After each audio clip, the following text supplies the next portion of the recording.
All right, so you all have the fill in the blank notes. Today we're going to be starting on the unit 2, which, guys, we're just going to kind of jump around. We're only covering what the state requires us to cover, which is basically going to be macromolecules and enzymes.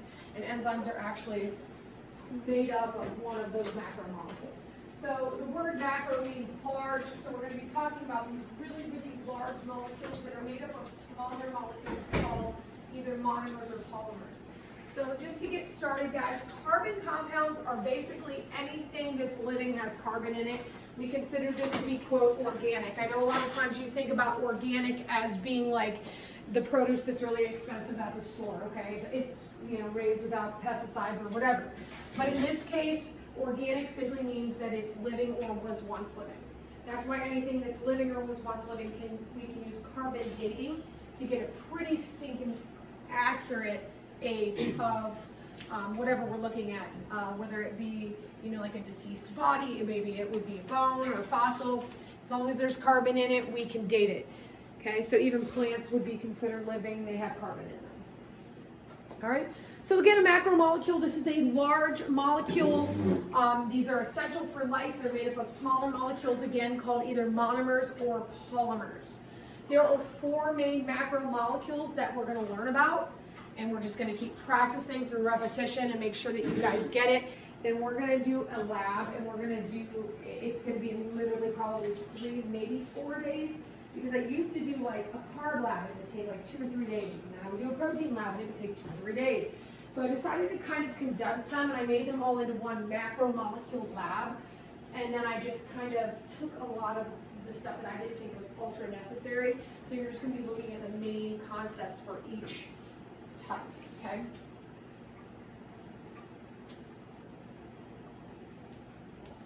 And folks, if you're in the back and you're like, I can't see, feel free to bring up on your iPad.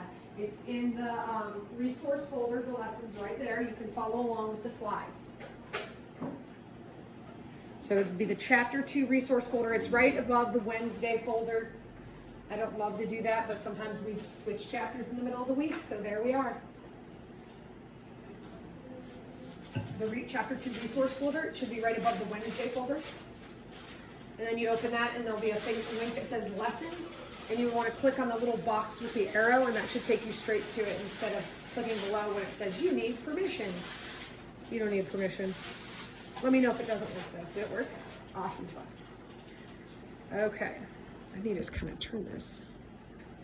Not ideal. All right. So carbohydrate is the first type of macromolecule that we're going to talk about. Has anybody heard of carb loading? Okay, especially if you're a runner, you know what carb loading is. Every Friday at my house during cross-country track season, my kids' friends all come over. Well, Grayson's now in high school, so the whole high school eats together and they carb load. And then I bring the group of middle schoolers, and I make pasta and spaghetti, or pasta and lasagna and things like that. And there's a good reason for that, okay? Carbohydrates are made up of smaller molecules called sugars. Obviously, we know what a sugar is. There's monosaccharides, disaccharides, polysaccharides. And I don't really care that you know that it's a 1 to 2 to 1 ratio for carbon, hydrogen, and oxygen. Just know that those are the 3 components that make up a carbohydrate, okay? So mono means 1. I was having this conversation, it was funny, with my son last night in the hallway at like 9:30 at night, because he's like, I think I bought my test, and I'm like, or my quiz. And so I started quizzing him. He's like, oh, mono means 1, and di means 2. And he goes, I always think of dice. And I said, oh, that's good, because that's how I teach you guys. Mono, I always think mono-y mono, like 1-on-1, we're going to fight, whatever, mono-y mono, 1 against 1.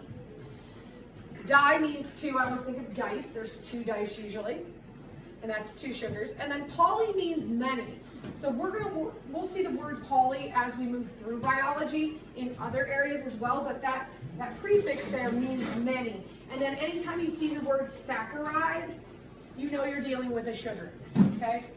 Think about things like glucose, fructose, sucrose, galactose. Those all have the OSE on the end. Those are types of sugars as well. Okay, those are examples of types of mono, di, or polysaccharides. Okay?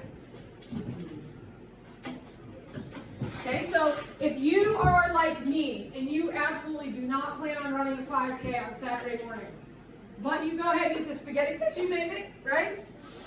you might as well eat a bowl of sugar because it's going to turn to sugar and it's going to just sit there and eventually it'll turn to fat. Okay, so if you don't burn off that sugar. But what does sugar give you that would be the reason why people would want a carb load? It gives you energy. Think about little kids. You're like, whoa, they had too much sugar for today, right? And they're like, ah! Okay? Bouncing off the wall, especially if you go on Mountain Dew. I don't know what it is. Oh, it's the combination of sugar and caffeine, right? They're like throwing nuts up. But sugar gives you energy. So if you eat a carbohydrate the night before you are going to expend a ton of energy, by the time those macromolecules are broken down into the tiny little polymers and monomers, which are the sugars, okay, you wake up and you're ready to go. Okay, you've got all kinds of energy to expend. Okay, that makes sense? All right, let's move on to the next macromolecule. The next macromolecule is called a lipid.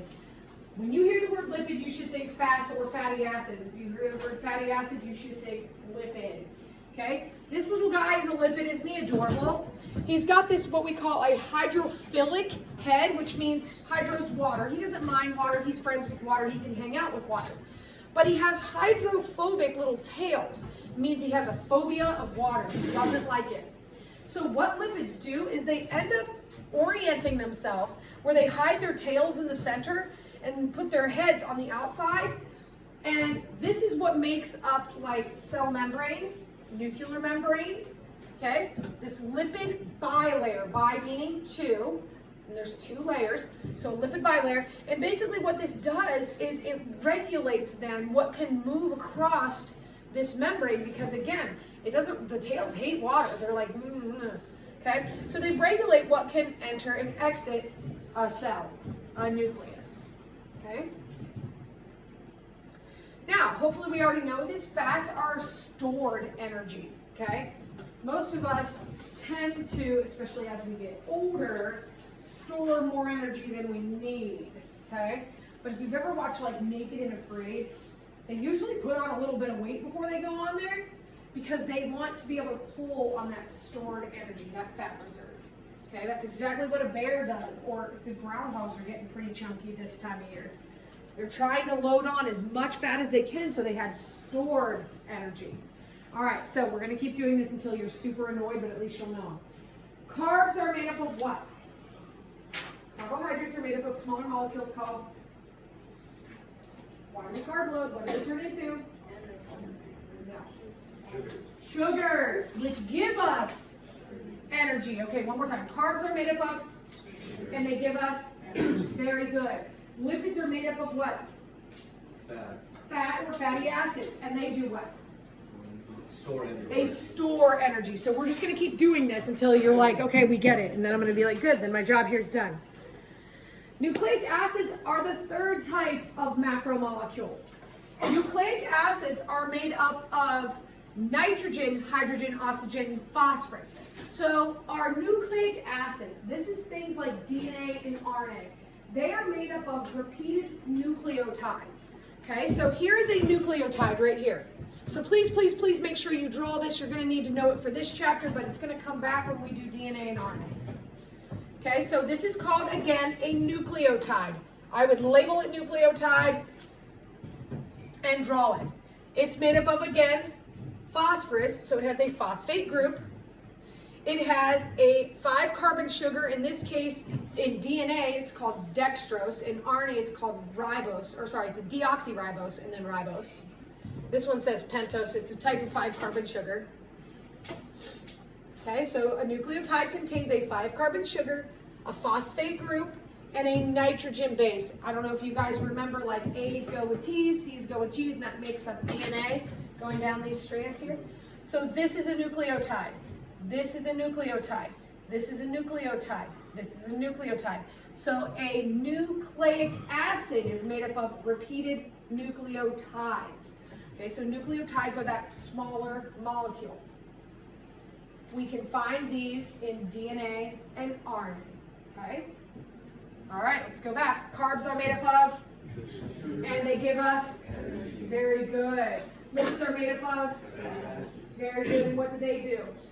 Beautiful. They store energy. And nucleic acids are made up of smaller molecules called What's this guy?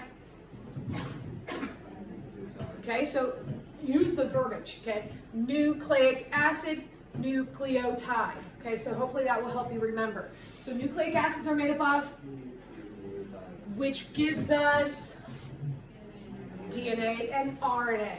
Okay, good, good, good, good. So that is our third macromolecule. And we've got one more called protein.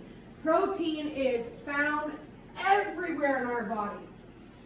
Hair, skin, nails, our organs, our hormones, our enzymes, basically everything that regulates everything in our body.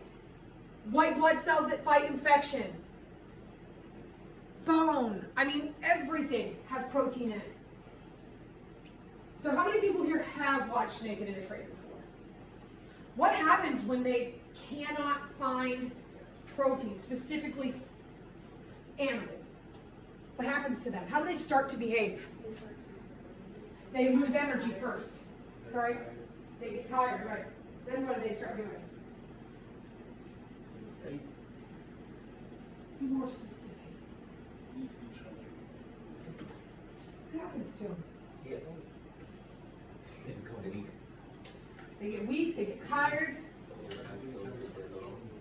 they get really thin. They usually lose a ton of weight because their body's now pulling on their fat reserves, but that's still not protein. Okay?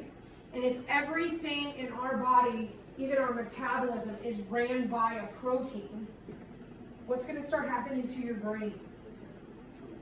Yeah, guys, they usually get combative with each other, right? They start kind of fighting with each other. Then you'll see them start kind of stumbling around. I can't tell you how many times I've watched people go, I can't believe that so-and-so cut themselves. How dumb must you be to cut yourself? You know it's a trip home. And then 2 minutes later, they're like, my finger. It's because they lose coordination. I've seen them literally fall face first into fires before. Yes, we watch a lot of Naked and Afraid. My husband's a survivalist. He likes that stuff. I've seen them fall face first into fires because they start getting dizzy, they can't put thoughts together, okay? And that's because pretty much everything in our body is ran by protein. If they don't get protein, it's all over but the crying. And apparently they're falling into fire, they're cutting their fingers off, okay? So, proteins are made up of nitrogen, carbon, hydrogen, and oxygen. Okay, so that's like the chemical backbone of it. But the smaller monomer polymers are called amino acids. They look like little pearls, and then they're put together like a pearl necklace. And there's about 20 of them, and much like we would use the alphabet to make every word we need to communicate, they put them in different orders, different lengths, to make all of these different things that they need, okay? So this is just a very, very, very short list of things that proteins are responsible for in our bodies. Okay, that's why if you're like a vegetarian, vegan, all those, you have to still find some source of protein, whether it's through like nuts or, I think soy might have protein in it, but I think a lot of people just take supplements as well. But it's super, super, super important. Are we all ready? Carbs are made up of? Sugars, and sugars give us what? Very good. Lipids are made up of? Fatty acids, and they do what? They store energy. Nucleic acids are made up of? Nucleotides. Good, that's the hardest one for students. And they give us what? Genetic material, DNA and RNA. And then proteins are made up of? No, that's their building blocks. What are the monomers and polymers? They're amino acids, and they give us pretty much everything. On the test, be specific, pick one or two. Skin, tissue, organs, hormones, enzymes, fight infection, give me any choices. Give me carbs. All right? Carbs are made up of? And they? Proteins are made up of? I didn't go in order, you need to listen. Proteins are made up of? Amino acids, which do? Everything. Okay, good. Nucleic acids are made up of? I was trying really hard not to say what they were made up of. They wanted to come out so I could. Very good. And they give us what? Very good. And the last one is lipids are made up of, and they store energy. Beautiful, beautiful, beautiful, beautiful. All right. So let's go ahead and we're going to do entry exit ticket 2.1.